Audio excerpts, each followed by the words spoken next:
Mbote bande pour congolais toye disusu na mise au point na biso pour trouver la makambo Italie Congo na posta ki eloko moko na réseaux sociaux na TikTok na Facebook concernant projection 2028 que Cameroun dans la présidente de la République comme tabac démocrate. Je pense qu'il y a une réaction 100 000 de part et d'autre, mais dans la réaction on a 97% à battre va refuser que par rapport au domaine je pense que Zolo tanto à Baba aux la prophète Tchela kuna bayombe tout ça va nalinga bino mingi mamba Congo et ali soke bimi photo sur là so fingite il y a un problème mais so finge comme un problème réaction nanga na makambo ali zali dia classe politique il dit à arrangement politique dans nos briefing tout bana ikaba caméra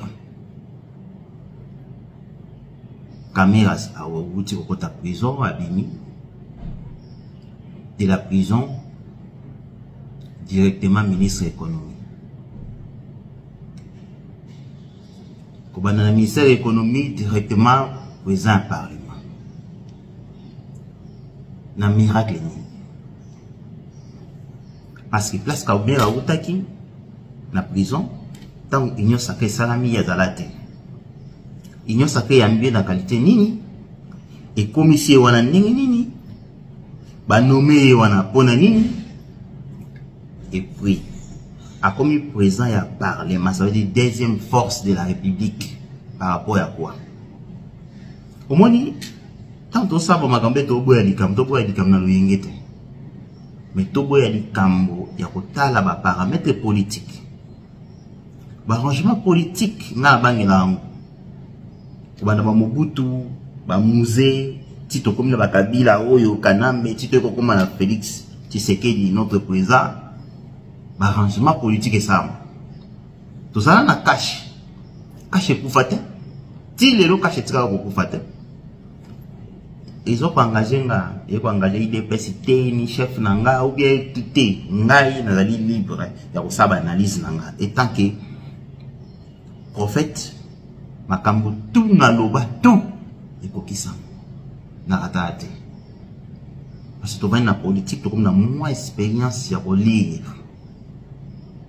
caméra za wana o diriger banane o diriger peuple parce que tous les députés nationaux ou avec un parlement mais sont représentés peuple donc il y a un parlement par rapport il y a biso so peuple les trucs pour vendre dans parlement te beto global mo konzambo beto to contrôler gouvernement ou ba ministère to votaka ba députés nationaux to votaka ba députés provinciaux pour la province de Kinshasa ya ba Congo ya tout ça bon et na kati ya province na ba députés nationaux bango bazali bazo représenter république mobimba étendue mouvement RDC ya mona bazwaka 57 bauti na Kinshasa 23 bauti na Équateur Kingani bauti na ba Congo donc il faut bazala représenter dans ba province tout pour bayeba pour contrôle ya mboka mobimba siko Kamila la président ya parlement donc il dirige quoi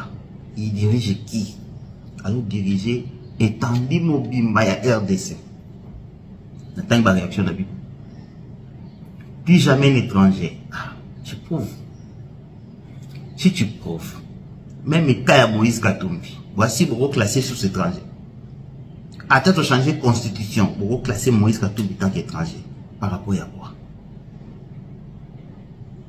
oui si à poster là Congo est Congo donc et comme il y a déjà problème bon dis-moi constitution pour sa phrase dans la constitution pour ça la sens pour constitution est clair surtout toucher constitution par rapport à l'article monsieur donc cela veut dire nous allons faire le débat na bato ba résoudre ça le débat na bango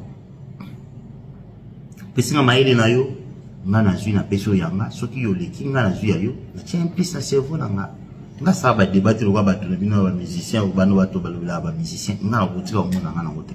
Donc si vous voulez que qu'on fasse un débat sur ça, pour s'organiser, tu fungoli le téléphone, nous dans 5 minutes na to débattre comme la comprendre. Donc Camille na makambo de to koma ko. Tozo risque comment?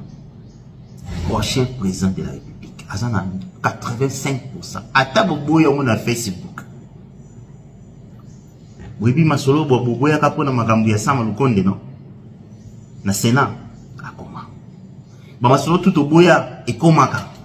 Donc il biso tem to ba ke non et ça ma bon, ce sont des arrangements politiques, des acteurs politiques, mais ça makambo un peu azolan.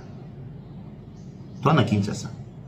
Donc ponanga na dina kota na muzindo alikambo te. Na ebisi dino galibe boza la circuité. Caché kufa te. A outi prison et na pas à prison. Nga na sala vidéo. Oui. Mi ba comprendre te. Moi tant na ba makambo. Nga na combattre Camille. Na outi la vidéo wana 2011. Je lui ai posé la question na radio du solo. Diana sur Futazana ou Sabino. Vous sont Simbaki défense à IDPS moto moi zalate na diaspora. C'était radio du solo ni de Simba défense à IDPS. Que ba tout ba bien. Tout na Camille. VK. Yo zara Rwandais. Moto moi zo la question yanga.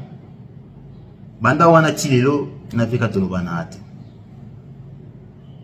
Vous comprenez? Et la teke odon te ngaku to chef. Ako ba ke moto wana nenga ba ko mbanga te. Ponga na mwa poto tongo. Mwa poto tongo asomanda, mwa poto tongo asomba voiture share ya sika. Mwa poto tongo alata kitoko asomba alata kitoko alata share. Donc ça na mutu te ko complexe ngo somba nga bona mbongo. Te la simba mbongo tongo.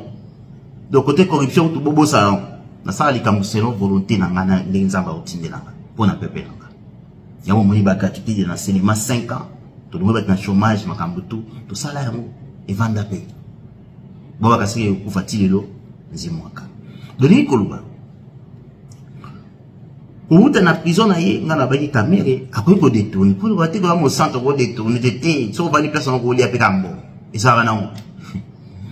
Mais tant justice a mboka ya kité.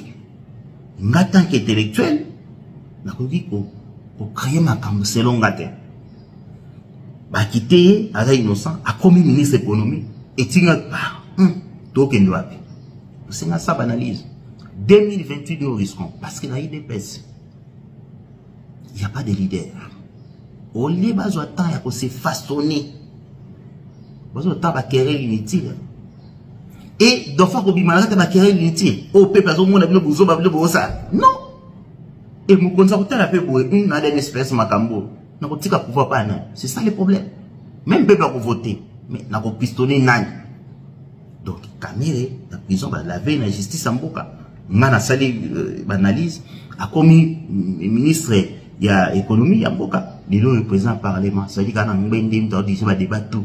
Même la constitution pour aussi mango. Il y a des présidents à repérer ça, tout débattre. Et à comment qui président du Parlement, parce que l'arrangement politique, il y a une sacrée, on dit va député comme majorité dans ta Parlement. Comment il faut pas voter, il y a un président du Parlement. Mouton qui la ya prison à commuana. Donc c'est ça comme déjà place dans la politique, on a les sentiments par les réseaux sociaux, par Facebook. On comprend dire que au sein de l'analyse on a le sentiment à la fond des choses c'est lui. Maintenant, to comme la souka. Augustin Kabouya en a des rôles. C'est difficile pour tomber, mais c'est facile pour tomber. Ce qui a tombé, n'a pas continuer mission il y a FCC, il y a Union Sacrée. Parce que Union Sacrée a une mission. Ce qui va dire qu'à diriger Bango tant que deuxième force, comme la première force après Fatim, donc c'est qu'il y a déjà un problème. Si vous IDPS, et qu'on vivre dans le congrès dans 2028 ou pas, dans le suspense à suivre. Dans ça analyse pour une place au Torokende, place au politique et au Kumbapiso. Donc on sur la sur avenir à IDPS en 2028. Est-ce que eko kabwana, eko tika la mobimba, bako ndima proposition ya ko soutenir Union Sacrée ou bien bako bisa candidat na bango parce que le président Félix à cause de la réalité tant que président na abima na congrès ya IDPS. Nzamba batela bino c'était le prophète ya combat au dompam l'homme du chef. Promoteur wa kokama kambo chargé ya ba peuple congolais. Merci beaucoup. Bye.